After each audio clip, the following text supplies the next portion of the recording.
The research vessel Curiosity's Dream moved slowly through the darkness of space. It was a small ship, built for science and not for war. The hull was painted white with blue stripes, and the words United Earth Scientific Division were written on both sides. Inside, 17 scientists worked on their computers, studied star maps, and talked about what they might discover in the Cathara system. Dr. Elena Vasquez stood near the observation window and looked at the distant stars. She was 34 years old, with dark hair tied back in a simple ponytail. Her eyes were tired but excited. She had spent 3 years planning this mission. The Cathara system had unusual energy readings, and she wanted to understand why. Mom would be proud, she whispered to herself. Her mother had been a teacher who always told her to ask questions and never stop learning. Elena had followed that advice her whole life. Behind her, a young man named Thomas Chen checked his equipment. He was 26 and served as Elena's assistant. This was his first deep space mission, and he could not stop smiling. "Dr. Vasquez," he said, "we are entering the system now. Sensors are picking up some interesting data." Elena turned away from the window and walked to his station. The readings were strange. There was something large ahead of them, something metallic. "That is not a natural formation," she said quietly. The captain of the ship, a calm woman named Sarah Okonkwo, came to look at the screen. Her brother James was a military officer back on Earth, but Sarah had chosen a different path. She believed in exploration, not war. "Should we change course?" she asked. Elena thought about it. They had traveled for 8 months to reach this place. The readings were too interesting to ignore. "No," she said, "we continue, but slowly, and we prepare first contact protocols just in case." The ship moved forward. Minutes passed. Then the shape ahead became clear on their screens. It was not one object. It was hundreds of objects, ships, massive warships with weapons pointed in every direction. "Oh my God," Thomas whispered. The Vorathi patrol fleet hung in space like sleeping giants.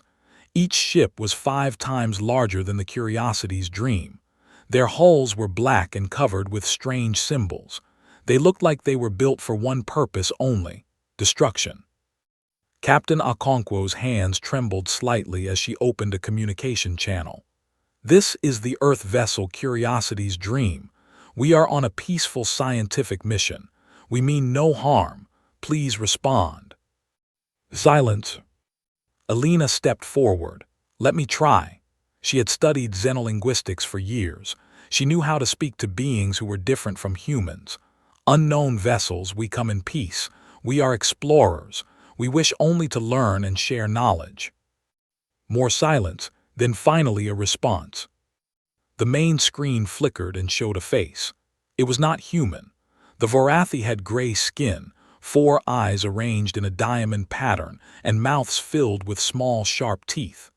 This one wore a uniform covered in medals and symbols of rank. "I am Commander Vexoth of the Vorathi Galactic Empire," the alien said. His voice was cold and flat, like he was reading from a script.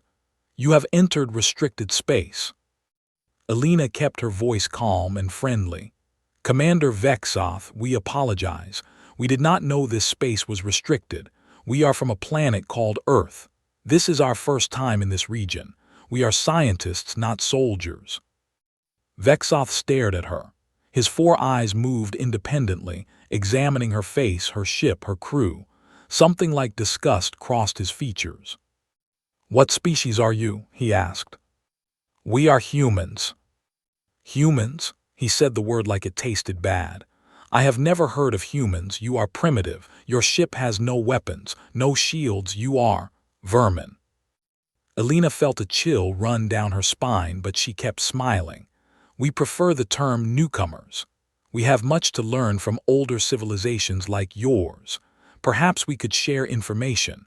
We would love to know more about the Vorathi Empire." Vexoth laughed. It was not a friendly laugh. It was the laugh of someone who had found an insect in his food. "Vermin do not share information with the Empire," he said. "Vermin are removed." The screen went dark. Captain Okonkwo immediately turned to her crew. "Full reverse, get us out of here." The engines roared to life, but it was too late. The Vorathi ships were already moving, weapons charged with bright blue energy. The first shot hit the Curiosity's Dream before anyone could react. The ship shook violently. Alarms screamed. Smoke filled the corridors. Elena was thrown against a wall and pain exploded through her shoulder. "Emergency pods," the captain shouted. "Everyone to the emergency pods." Elena tried to stand, but her legs would not work properly. Thomas grabbed her arm and pulled her toward the nearest pod. "Go," she told him. "I need to get the black box, the recording. People need to know what happened here." "There is no time." Another blast hit the ship. The ceiling collapsed. Elena pushed Thomas into the escape pod and slammed the button to close the door. "Tell them," she said through the glass. "Tell Earth what they did." Thomas screamed her name, but the pod launched into space.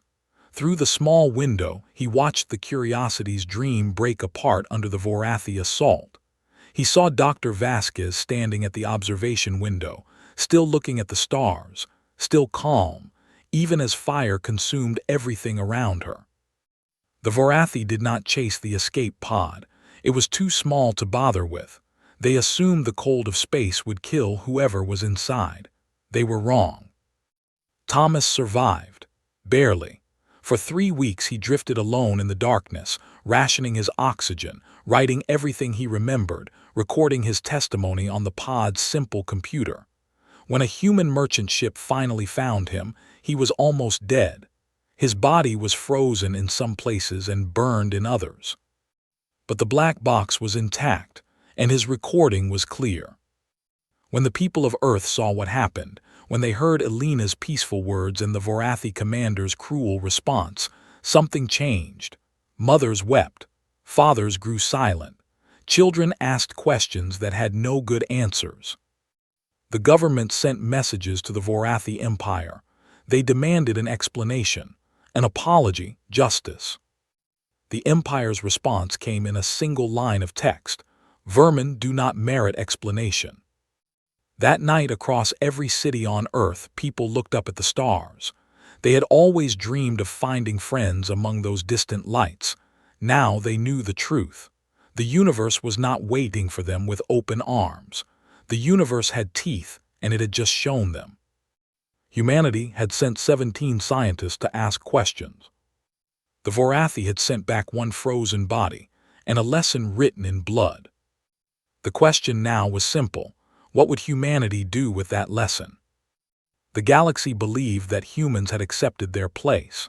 After the destruction of the Curiosity's Dream, Earth went quiet. Trade routes closed. Human ships stopped appearing in alien ports. The few species who had noticed the small civilization from the Sol system assumed the humans were mourning, hiding, accepting that they were nothing more than insects in a universe of giants. The Vorathi Empire did not think about humans at all. Commander Vexoth received no punishment for destroying the research vessel. He did not even receive a warning. Killing primitive species was normal, expected. The Empire had done it hundreds of times before. Why would this be any different?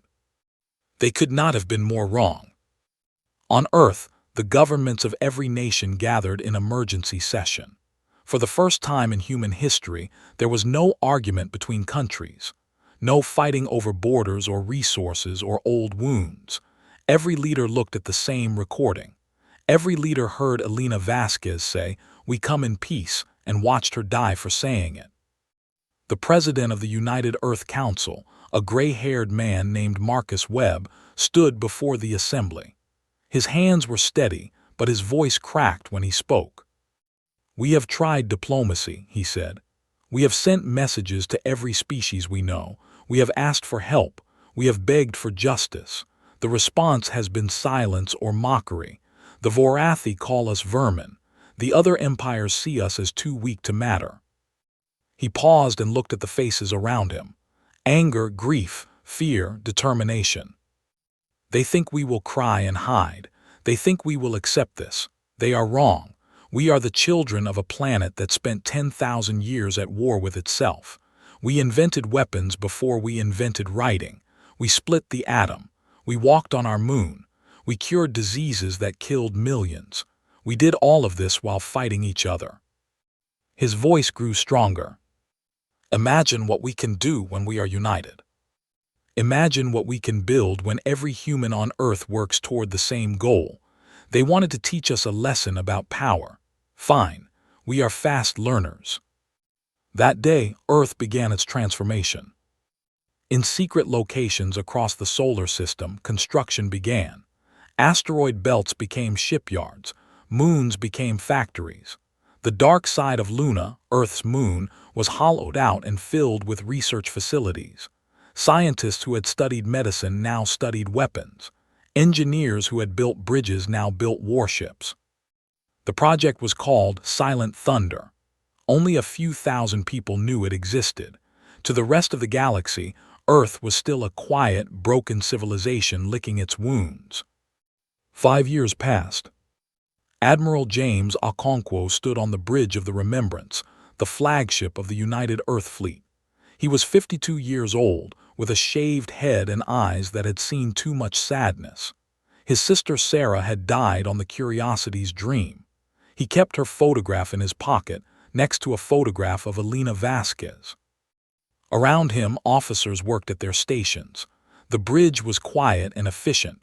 No wasted words. No unnecessary movement. Every person knew their job and did it perfectly. "Admiral," said his second-in-command, Captain Yuki Tanaka, "all 40,000 ships report ready." James nodded slowly. 40,000 warships. It had seemed impossible 5 years ago. Now they floated in formation around him, hidden in the shadow of Jupiter, waiting for the order to move. Each ship was named after one of the 17 scientists who died in the Cathara system. The Elena Vasquez, the Sarah Okonkwo, the Thomas Chen, named after the assistant who survived just long enough to deliver the recording before his injuries took him. "Show me the weapons test results," James said. Screens flickered to life. Human engineers had studied every piece of alien technology they could find. They had traded, stolen, and reverse-engineered. Then they had improved everything. Kinetic impactors that could accelerate to 90% of light speed. Nuclear warheads that could adapt to enemy shields in real time. Electronic warfare systems designed by the greatest hackers on Earth. But the most important weapon was not technology. It was the crews. Human soldiers were different from Vorathi soldiers. The Vorathi fought for money and rank. They followed orders because their commanders told them to. They had been winning for so long that they had forgotten what it felt like to truly fight for something. Human soldiers fought for Elena Vasquez. They fought for the 17 names painted on their ships. They fought because every single one of them had watched that recording and felt something break inside them. "Admiral," Captain Tanaka said quietly, "there is something you should see." She handed him a data pad. It contained a message intercepted from a Vorathi merchant ship. The message mentioned humans, calling them the quiet vermin, and joking about how they had learned their place. James read the message twice. Then he set down the data pad and looked at the stars through the observation window. "They still do not know," he said. "They still think we are hiding." "Yes, sir." He was quiet for a long moment. When he spoke again, his voice was calm and cold. "Inform all fleet commanders. We move in 6 hours. First target, the Thixus system. 7 Vorathi military bases, 40,000 troops, we take them all." "Sir, should we send a warning? Give them a chance to surrender?" James thought about Commander Vexoth laughing at Elena's peaceful words. He thought about his sister dying while trying to establish friendly contact. "We are not executioners," he said finally. "We will offer surrender to those who ask for it. We will protect civilians who do not fight, but we will not warn them we are coming. They did not warn us." He turned to face his crew. Every eye was on him. 5 years ago, the Vorathi Empire killed 17 people who wanted nothing more than to ask questions and learn. The galaxy watched and did nothing. The Vorathi laughed and forgot. Today, we remind them. Today, we teach the universe that human lives are not worthless, that there is a price for innocent blood. He straightened his uniform and spoke the words that would change everything.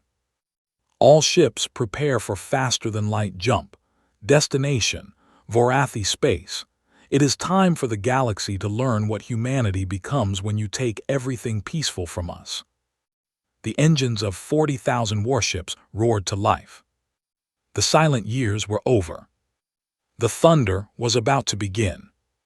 Commander Rithax of the Vorathi Border Patrol was having a normal day. He sat in his command chair on the orbital station above Thixis 7, drinking a warm beverage and reviewing supply reports. His posting was boring but safe. Nothing ever happened at the edge of the Empire. The enemies were all far away, and the primitive species in this region knew better than to cause trouble. His sensor officer made a strange sound. "Commander," the young Vorathi said, "I am detecting ships approaching our position." "How many ships? Which species?" The officer was quiet for a moment. His 4 eyes blinked in confusion. He checked his equipment 3 times before answering. "Human ships, Commander, approximately 4,000 of them." Rithax laughed so hard that he spilled his drink. "Human ships, those pathetic creatures we destroyed years ago. They barely had 1 vessel. Now they have 4,000. Your sensors are broken." "Commander, I have checked multiple times. The readings are accurate." Rithax stopped laughing. He walked to the sensor station and looked at the screen himself. The readings were clear. Thousands of ships were dropping out of faster-than-light travel at the edge of the system. They were moving in perfect formation, like a swarm of creatures with a single mind. "Impossible," he whispered. Before he could say anything else, a transmission came through. A human face appeared on the screen. It was Admiral James Okonkwo standing calmly on his bridge. "Vorathi forces in the Thixis system," the Admiral said. "You have 1 hour to surrender all military installations and personnel. Civilian lives will be protected. Those who fight will be destroyed. There will be no second warning." The transmission ended. Rithax stared at the blank screen. Then he started to laugh again, though it sounded less confident than before. "They threaten us. The vermin threaten the Vorathi Empire. Send a message to Sector Command. Tell them to send reinforcements. We will crush these insects." His message never arrived. Human electronic warfare systems had already taken control of Vorathi communication satellites. The border station was alone. The first human attack came 43 minutes later. Rithax had expected primitive weapons, slow missiles, weak lasers. Instead, his station shook so violently that he was thrown from his chair. Alarms screamed. Damage reports filled every screen. "What hit us?" he shouted. "Kinetic projectiles, Commander, moving at speeds we cannot track. Our shields are failing."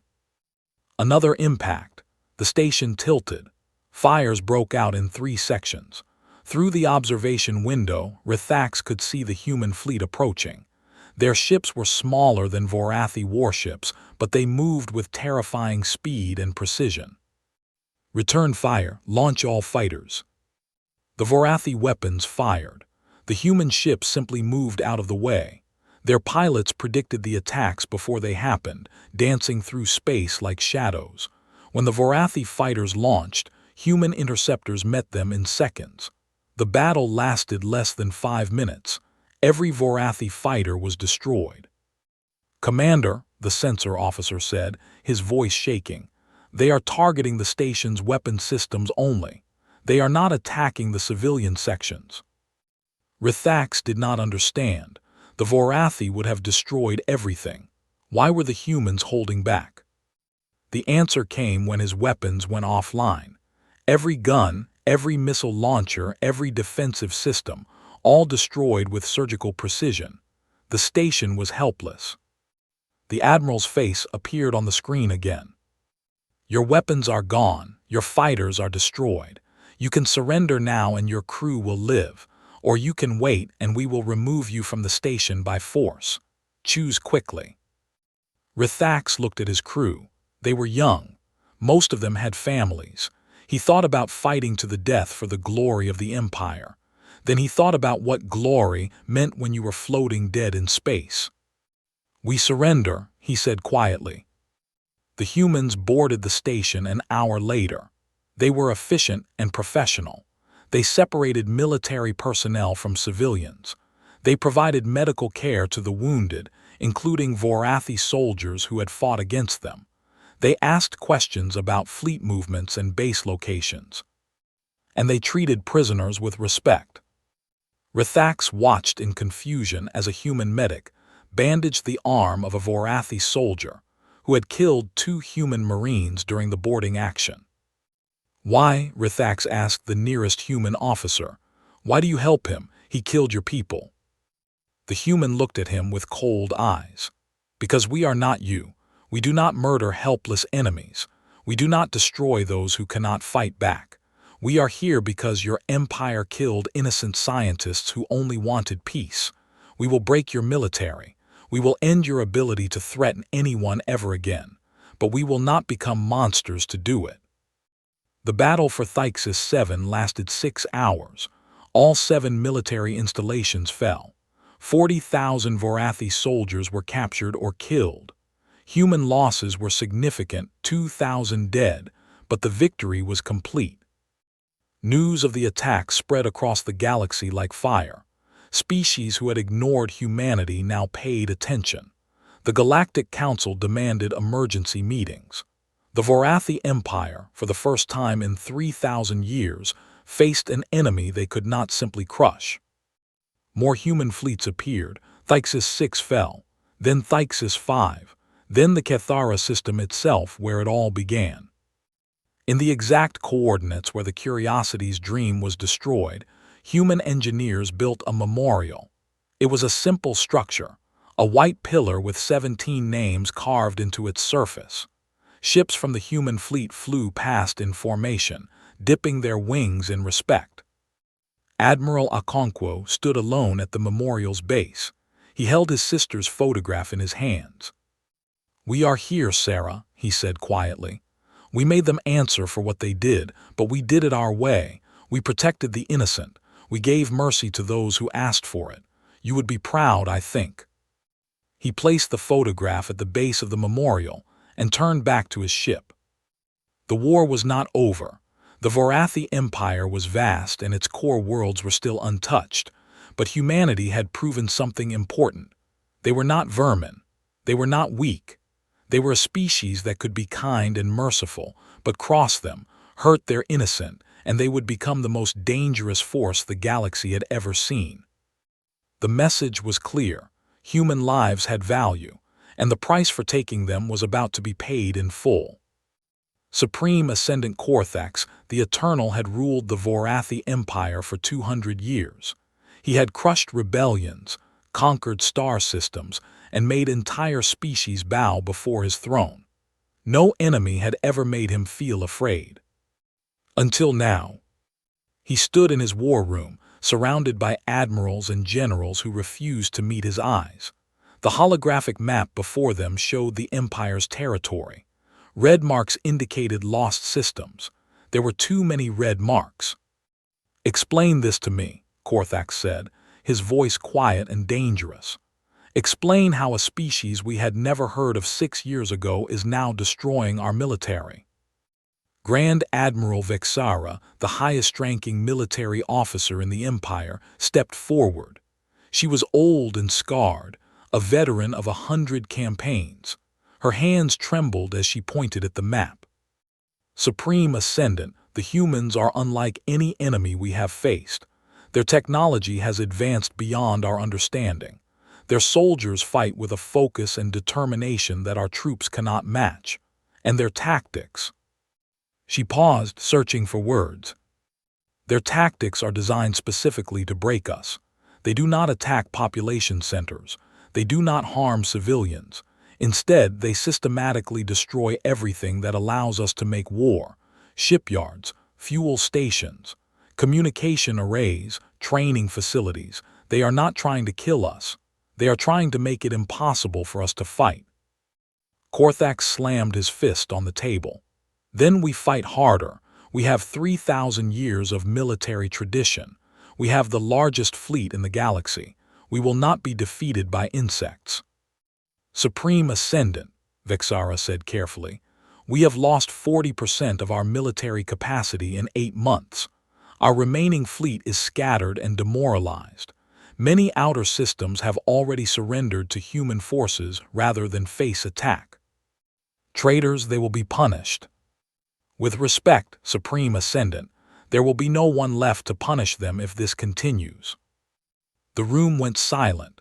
Korthax stared at his admirals and generals.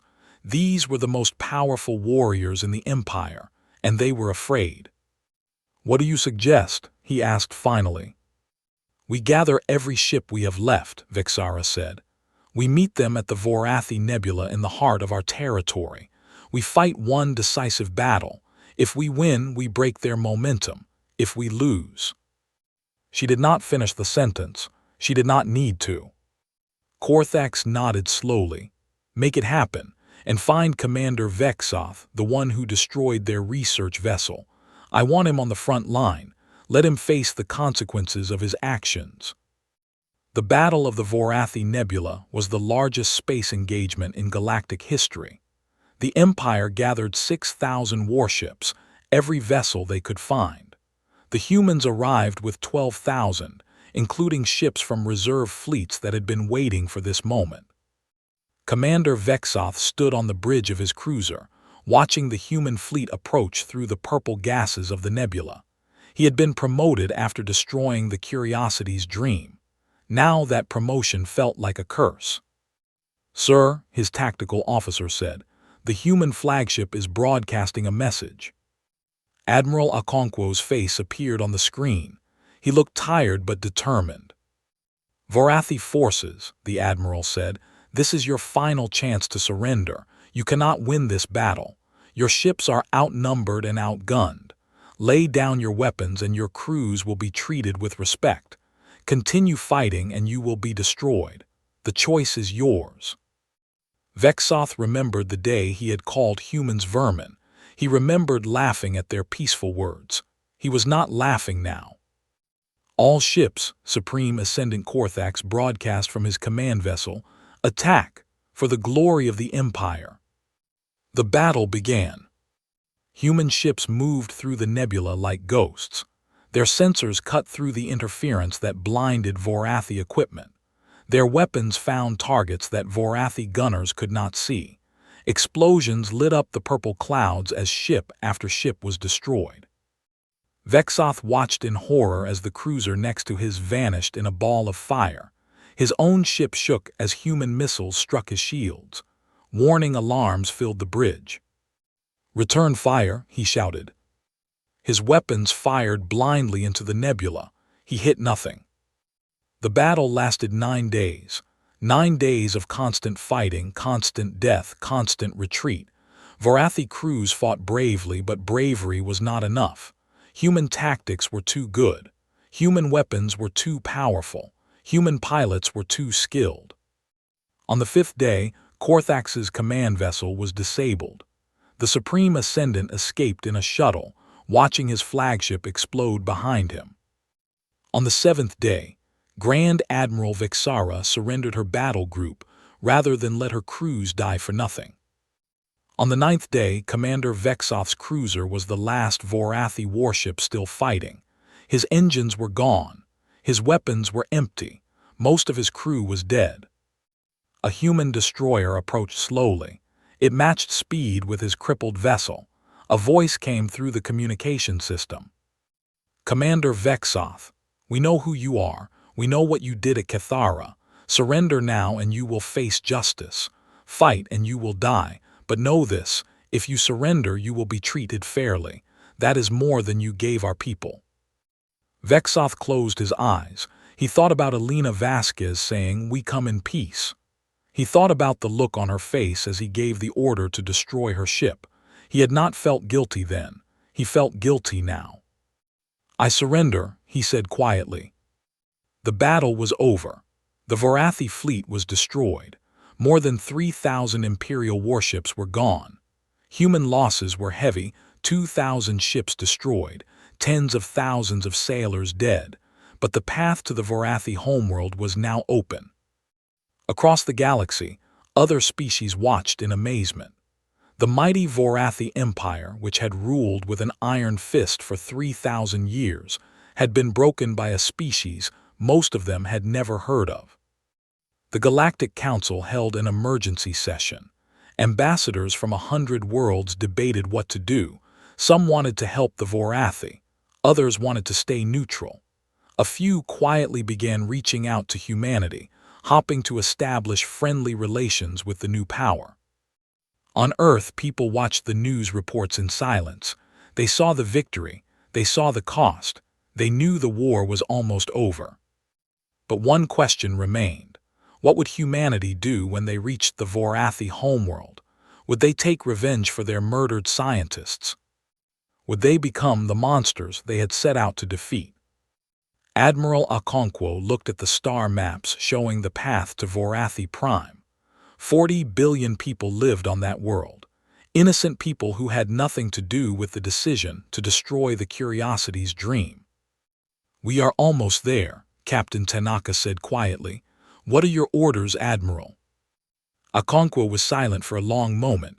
Then he spoke. "We go to their homeworld. We finish this. But we finish it our way with justice, not genocide. We are not the Vorathi. We will never be the Vorathi. And when this is over, the galaxy will know the difference." The fleet began to move toward its final destination. Vorathi Prime was beautiful from space. Blue oceans covered most of its surface. Green continents stretched between them. Clouds swirled in delicate patterns over mountains and forests. 40 billion people called this world home. They had families, dreams, and fears just like anyone else. Admiral James Okonkwo looked at the planet through his observation window. Behind him, 10,000 human warships held position. Their weapons were charged. Their crews were ready. One command from him could end the Vorathi civilization forever. "Admiral," Captain Tanaka said, "planetary defense platforms are charging their weapons. They have also activated their shields." Okonkwo nodded. The Vorathi were preparing to fight. Of course they were. They expected humans to do what they would have done: burn everything, kill everyone, turn the planet into a dead rock floating in space. "Open a channel," he said. "All frequencies. I want every being on that planet to hear this." The communication officer worked quickly. "Channel open, Admiral." Okonkwo stood straight and spoke clearly. "People of Vorathi Prime, I am Admiral James Okonkwo of the United Earth Fleet. 6 years ago, your empire destroyed a peaceful research vessel called the Curiosity's Dream. 17 scientists died. They were not soldiers. They were not threats. They were people who wanted to learn about the universe and share that knowledge with others." He paused, letting his words sink in. "Your commander called us vermin. Your government told us we did not deserve an explanation for why our people were murdered. Your empire believed that because we were small and weak, our lives did not matter." Below on the planet's surface, 40 billion Vorathi watched their screens in fear. Parents held their children. Elders prayed to their gods. Everyone expected death. "We came here to prove something," Okonkwo continued. "Not that we are strong, not that we are dangerous. You already know those things. We came to prove that we are different from you. We came to show you what humanity truly is. Our weapons are ready. We could destroy your cities. We could burn your forests and boil your oceans. We have that power. Perhaps by your own philosophy, we have that right. You taught the galaxy that the strong may do whatever they want to the weak." His voice grew softer but no less firm. "But we reject that philosophy. We reject the idea that power makes cruelty acceptable. We reject the belief that some lives matter less than others. We are not here to destroy you. We are here to demand justice." The channel remained open. No one spoke. "Our terms are simple. Supreme Ascendant Korthax will surrender and stand trial for crimes against humanity. Your military will be dissolved. Your empire will become a federation of free worlds, where each species can govern itself without fear of conquest. You will pay for the reconstruction of the systems damaged in this war. And you will remember, for as long as your civilization exists, what happened when you murdered innocent people and called them vermin. If you accept these terms, not a single additional life will be lost. We will help you rebuild. We will establish trade and diplomatic relations. We will show you that there is another way to exist in this galaxy, not through fear and domination, but through cooperation and respect. If you refuse these terms, we will disable your defense platforms and occupy your planet by force. But even then, we will not harm your civilians. We will not take revenge on the innocent for the crimes of the guilty, because that is not who we are." He let the silence stretch for a long moment. "You have 1 hour to respond. Choose wisely." The channel closed. For 47 minutes, nothing happened. The human fleet held position. The Vorathi defense platforms kept their weapons charged. On the planet below, emergency meetings were held in every government building. Supreme Ascendant Korthax screamed at his advisors, demanding that they find some way to fight back. But there was no way. Everyone knew it. At minute 53, Korthax's own guards turned against him. They were tired of war.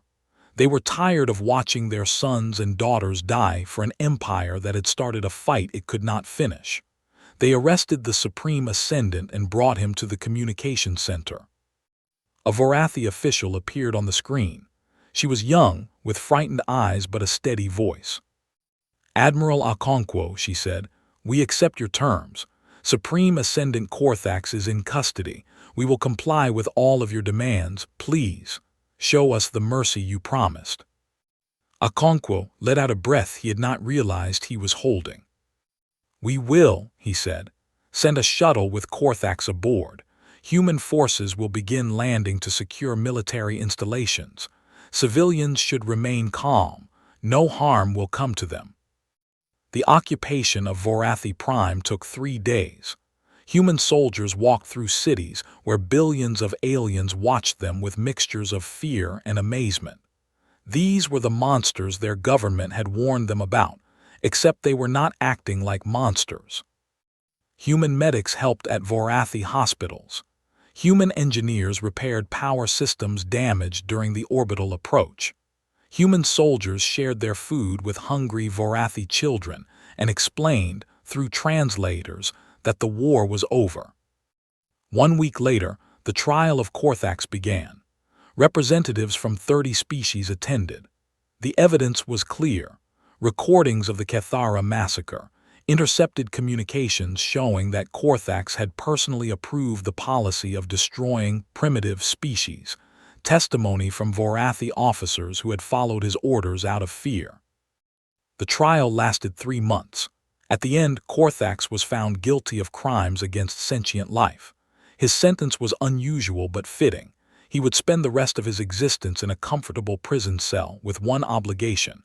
He was required to read and study the biographies of every person killed on the Curiosity's Dream. He would learn their hopes, their dreams, their families, their work. He would understand for the first time that they were not vermin. They were people. On the first anniversary of the massacre, a ceremony was held at the memorial in the Cathara system. Ships from 100 species attended. The Vorathi delegation, representing the new Vorathi Federation, brought flowers native to their homeworld and placed them at the base of the White Pillar.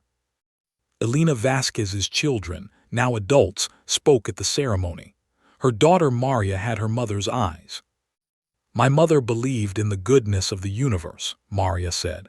"She believed that if we reached out with kindness, we would find kindness in return. She was wrong about that, at least at first. But because of her sacrifice, because of the way humanity chose to respond, maybe she was also right. She looked at the assembled representatives, former enemies, new friends, species who had once ignored humanity and now sought their alliance. We did not conquer the Vorathi Empire. We did not destroy them for what they did to us. We showed them, and the entire galaxy, that there is another way. That strength without mercy is weakness. That true power comes from choosing not to harm when you have every right to do so. Admiral Okonkwo stood at the back of the crowd, watching quietly. Captain Tanaka stood beside him. "Do you think it was worth it?" she asked softly. "All those lives lost, all that pain for this?" Okonkwo thought about his sister Sarah. He thought about Elena Vasquez and the 16 others who had died just because they wanted to learn.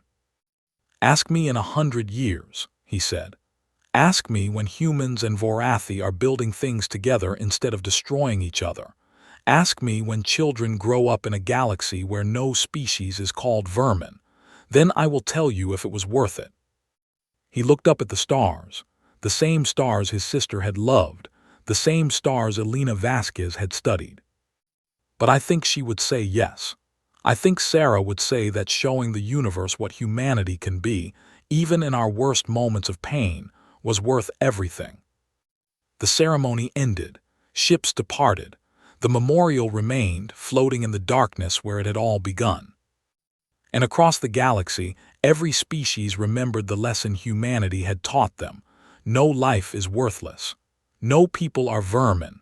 Hurt the innocent and there will be consequences. But show remorse, accept justice, and there will also be mercy. Earth had answered the massacre with total war. But humanity had answered with something far more powerful, the promise that the universe could be better than it was. And that promise, more than any weapon, changed everything.